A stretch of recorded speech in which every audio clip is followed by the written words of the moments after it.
Everybody, and welcome to our ongoing conversation on Character Day around the launch of the newest films from the Moxie Institute, specifically Tiffany Schlane and Sawyer Steele's wonderful collaboration on this ongoing series of films around character, which those of you tuned in last year, we had the Science of Character.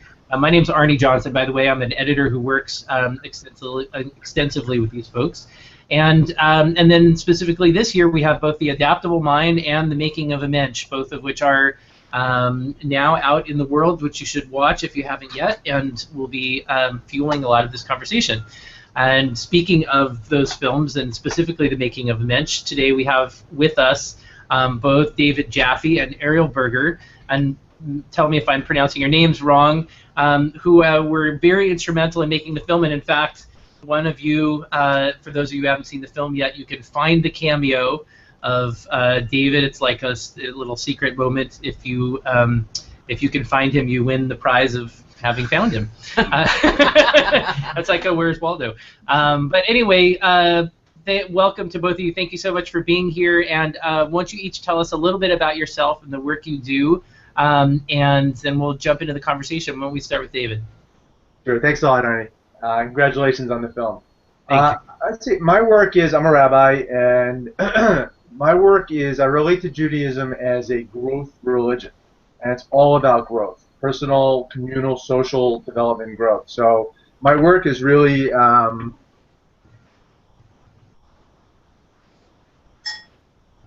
David? You there? Uh-oh. Well, let's, Ariel, are you still there? Yeah, I'll jump in until David comes back. Why don't we start with you until David comes back? Sure. So I'm a teacher and rabbi, and I work for PJ Library currently, which is a fantastic, tremendous program that you may have heard of that sends Jewish children's books to families around the world and helps connect people to the meaning and the beauty and the depth of Jewish tradition and stories. So that's a lot of what I do. And similar to David, and David's a dear friend of mine. Full disclosure, everyone should know that we're very, very good friends who support each other in our lives, our spiritual paths. Maybe we'll talk about that later. I see Judaism as a way of growing and deepening life, and so everything I've ever done professionally has been in the service of that idea in different ways, programs and writing some things and making art and other ways of showing that beauty of or the treasure chest that is Judaism. Wonderful. And David, are you back yet? Oh, it sounds like he's not back yet. We'll just continue the conversation until he pops in. So speaking of that treasure chest, one of those treasures that is talked about in the film, The Making of a Mensch, is the sort of rediscovery of the tradition of Mussar. Can you talk a little bit about why it's important to you and why do you think there might be some urgency for this now, why people are getting more interested? Yes, absolutely. So all of us are looking for meaning, and all of us are trying to live good lives. And philosophers from many traditions throughout the centuries and millennia have tried to figure out, what does that mean? What does it look like to live a good life? What are the ingredients for living a good life of purpose and meaning and contributing? And Judaism has so much to add to that conversation. And traditionally, people who were involved in Jewish life at any level were always involved in not only study and storytelling, but also practices, working on themselves as a community for their own sakes, for the sake of the world, with a very universal vision of making the world a better place. But that universal vision is based on and rests on the personal individual work that we do. And somehow over the last 100 years, 150 years, a lot of that spiritual technology has gotten lost. And so we've ended up with a situation for a long time, at least here in North America, where a lot of us know the words, but we don't know the tune to the song. And so we end up with a feeling or a sense that Judaism is about the words, and it's about laws or norms or behaviors.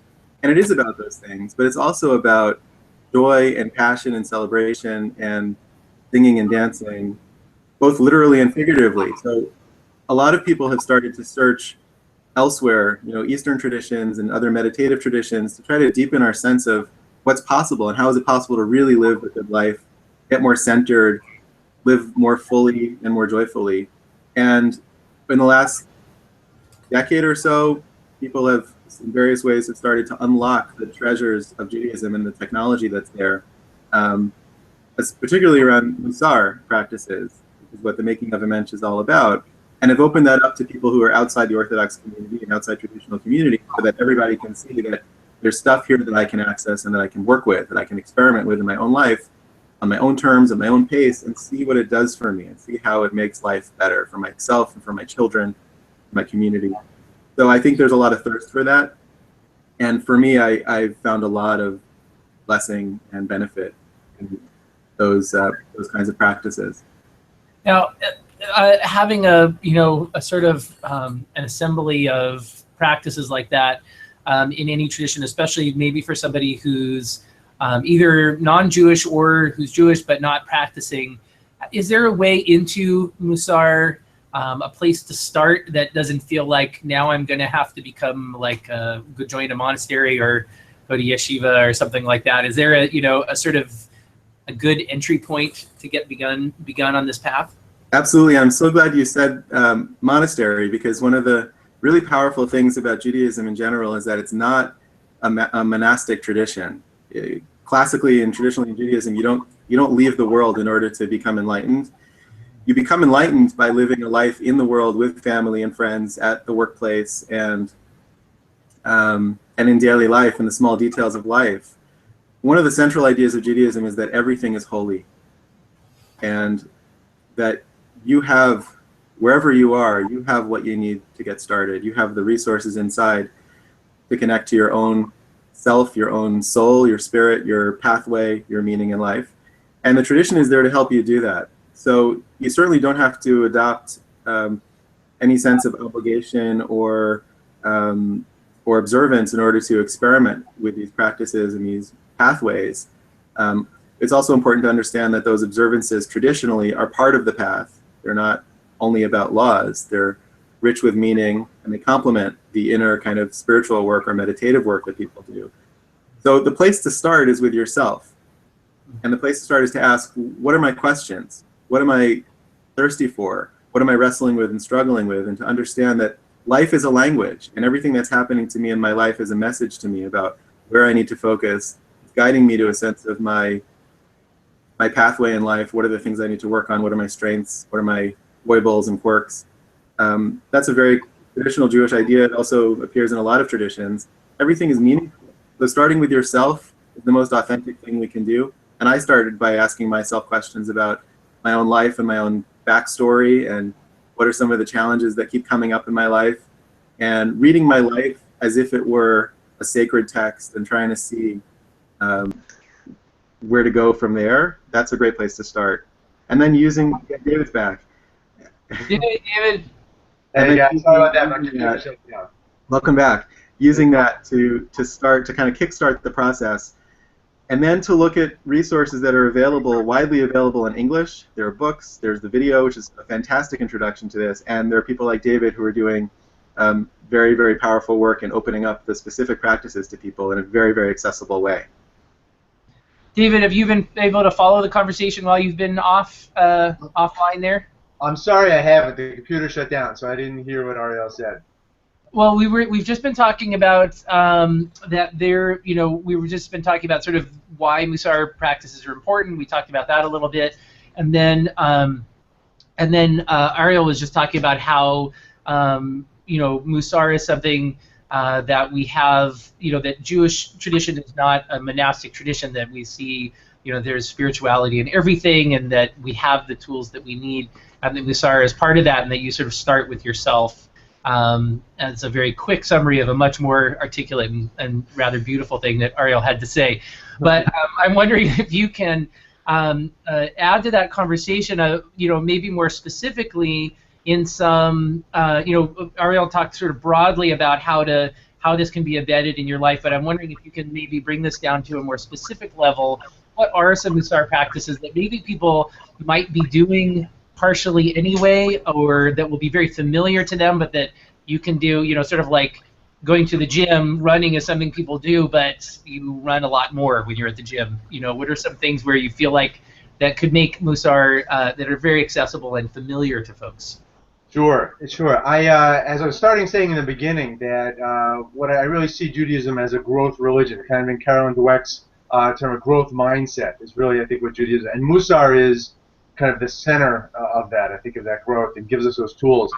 You know, you used a metaphor of the gym, and that's a big Mussar metaphor in a certain way, that what we do is we try to work on things in the gym, and then when we get into life and have a situation, we've now worked on that muscle and we've built it up already. So we're not confronting something for the first time.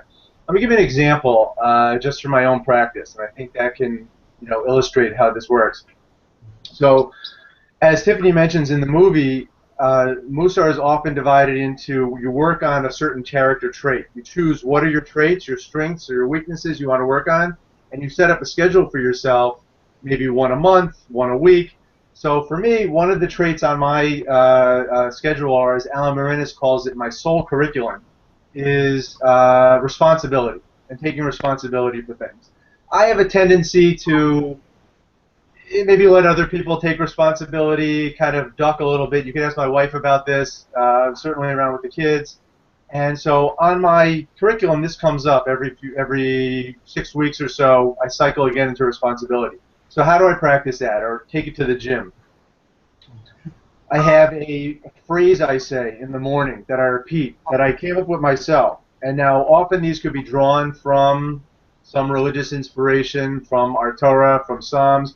This one I just made up, and it's, I am completely responsible for X, kind of whatever that thing is that I'm focusing on that week. So I have a book coming out. I have a manuscript due in about 12 days. I am completely responsible for my book. No one else is actually going to write this book, even though I have a part of my brain that really thinks maybe someone else will write it and not me. So I say this line, that's just not going to happen. And so I repeat this line in the morning. I am completely responsible for my book. I'm completely responsible for, and then I move into the day, and I have specific practices. We call them kabbalot in Hebrew. It's something I receive on myself. I take on to really focus on that. So obviously with this, it's easy. It's actually writing the book, and so I make time every day. This is what I'm doing, and then at the end of the day, I have a journal. And I write in there, how did I do this day with that? What came up around that particular trait with responsibility? And then the next week I'll move on to something else. So people are probably doing these things anyway with affirmations or taking on certain things in their life. What Mussar does, and what I love about it, is it structures it. It gives you a structure and a framework for this growth that's also deeply Jewish, and is grounded in our sources, and so it connects me both that way, but it also really works. And I was doing this for about 2-3 years. I started practicing about 16 years ago, and at some point my wife said to me, like, this is working, you're really changing. And that was the biggest testimony I needed, so I really stuck with it. So I could talk forever. I'll stop there, but I could talk more about it. An audience of spouses is the most powerful, for sure. I'm curious, one of the things about Mussar that I think is interesting, and I think generally about some strands in Jewish thinking, is that these practices, while you're on the surface it sounds like I'm working on myself, but they're very oftentimes focused on, and again this sort of comes back to the film, where being a mensch is not just like I feel really good about myself, but there's a sort of outward facing part of this practice, that it's not just like, wow, I'm going to feel really good about myself, but there's something else, that there's a reaching out and a connection. Even you saying I'm completely responsible for doing this is not just about yourself. It's not just a self-focus, but it's like my wife's life will be easier, or I'll be able to support my community better. Can you talk a little bit about how Mussar and that sort of work of practice, and this is for both of you obviously, feeds a larger conversation or a larger responsibility, maybe is a better way to phrase it? Sure. There's a famous statement by one of our great rabbis, Hillel. He says that if I'm not for myself, what am I? And if I'm only for myself, or if not for myself, who am I? If I'm not for myself, only for myself, what am I? So it's both. Mussar in Judaism, it has an inner component where we have to really be for ourselves and our growth, But that's not the end. The end is the external where, and if I'm only for myself, what am I? I'm also for others, and that's really where we're going. But Judaism never loses sight of that, that you can't do one without the other. You can't be, really there for other people in the best possible way unless you're also working on yourself. And then what we do out in the world is going to impact us on the inside too. So these are all interconnected with each other. And what's beautiful, I think, in Judaism, and all religions have this, is not forgetting that inner-outer connection. When you apply to rabbinical school, you usually take a test. And there's a famous story about Abraham Joshua Heschel, the great 20th century philosopher and activist, who was interviewing a rabbinical student who was coming to apply to become a rabbi. And Heschel, this is at the Jewish Theological Seminary on the Upper West Side of New York, and Heschel's test for him, his test question was, "How did you walk here?" And the young man said, "I walked from 72nd Street up to 120th Street on Broadway." And Heschel said, "Well, on 77th, did you see the homeless man who sits there on the west side of the street?" The young man said, "No, I didn't." And Heschel said, "Well, on 90th Street, did you see the guy who hangs out at the bus stop?" He said, "I didn't." And he went on, and Heschel knew every person where every homeless person was hanging out. And that was the test, and the student failed it and had to go back and do some more work. So as somebody who walks down the street a lot, and I've had two experiences of walking down the street, one is I'm super hyper aware and sensitized and compassionate to where all the kosher pizza restaurants are. Like, that's what I notice. Or I walk down the street and I'm super aware of where somebody who might need help or might need a smile or food or and I've noticed the two different states of being. And so just to strengthen David's point, the inner and the outer are so connected. There's something going on inside of me. Maybe I'm distracted. Maybe I'm dealing with emotions that I haven't processed. Maybe I'm just self-absorbed or scared or in a rush. Or maybe I'm really kind of open and present to other people. And what makes the difference about whether I actually show up for somebody else is what's going on inside of me. So I have to do that inner work to be more effective at being there for other people, whether it's in that example or a million other examples we can all think of. And I'm just going to interrupt for a second. I just wanted to welcome, we just were notified that we have an entire 7th grade of a Jewish day school in Atlanta watching this conversation. So I thought I might bring this question just specifically, even though they don't have a specific question. I wondered if you can talk a little bit about how Mussar, maybe not Mussar specifically, but what kinds of, when we're talking about bringing up young people and how young people can access this in a way that for them is something usable in a daily practice and part of their sort of growth as into adults. And this is again for both of you. I think it's it's so practical. I think that's the main thing. You think about it regarding anything you like, anything you want, like whether it's in school or with your friends or kind of any area, sports, art, any area in your life. Think about what are my strengths here, and what are things that could be stronger in my life, and choose one or two of those things. And Mussar provides you with this way to think about it, way to way to do something with it, and it's very, very practical. And so I think you just have to think about your life right now and what's happening, and that's a way we can use Mussar. I would add two small things. One is, I once heard someone say that he went around the world asking teenagers, "What do you want your legacy to be? What do you want your life to be about?" And that's a question that's usually asked of older people.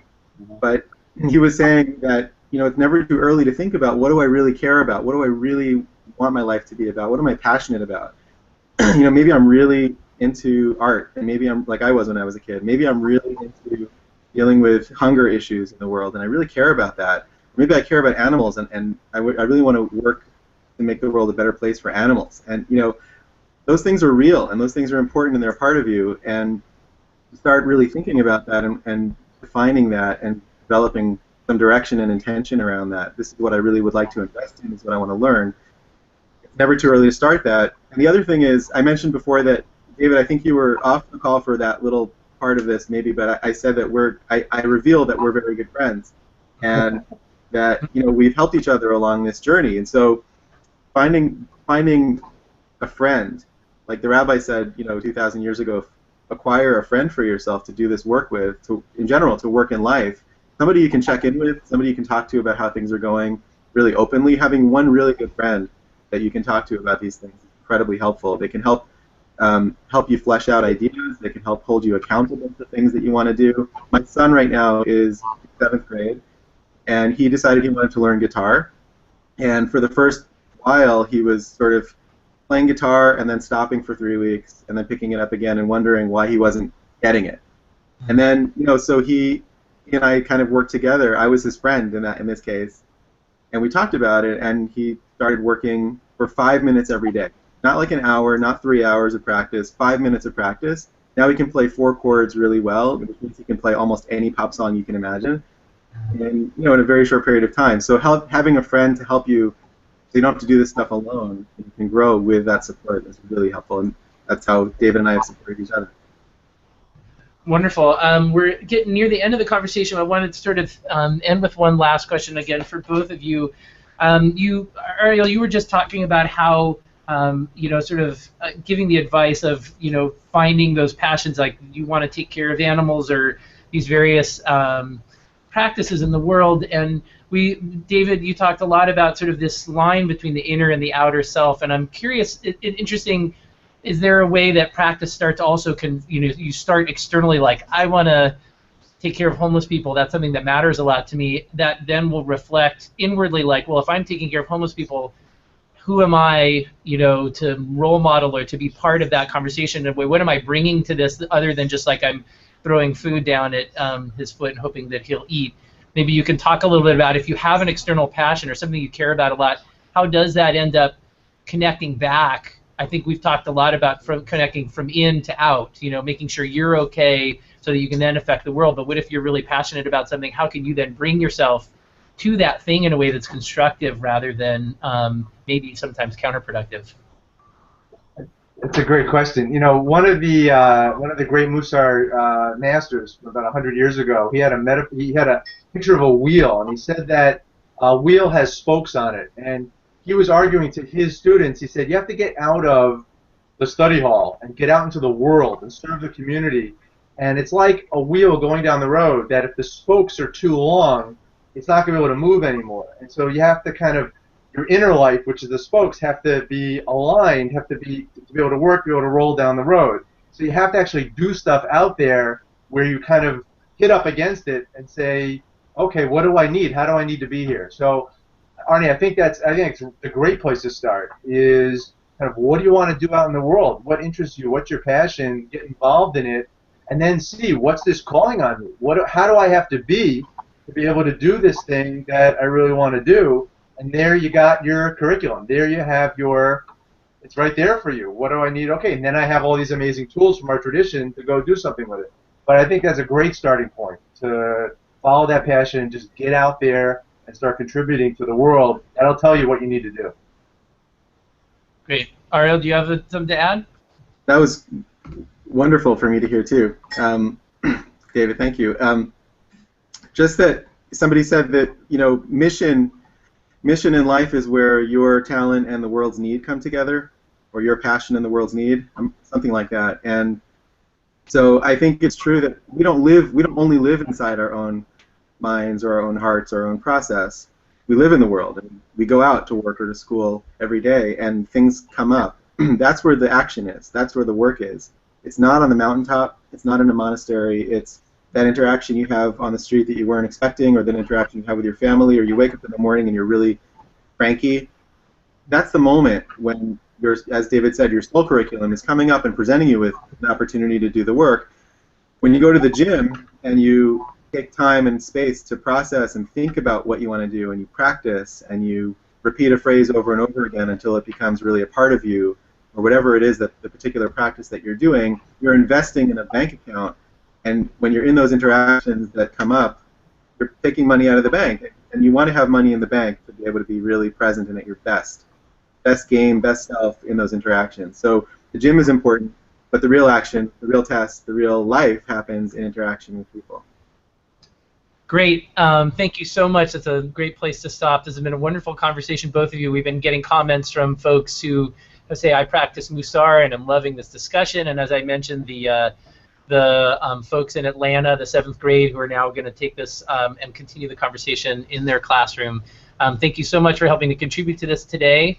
Again, to everybody who is watching this, this is a conversation about Character Day and the films that have been made here at the Moxie Institute, The Making of Mussar, and The Making of a Mensch, and The Adaptable Mind. And both of these wonderful folks were deeply involved in The Making of a Mensch. So if you've liked this conversation, definitely check out that film.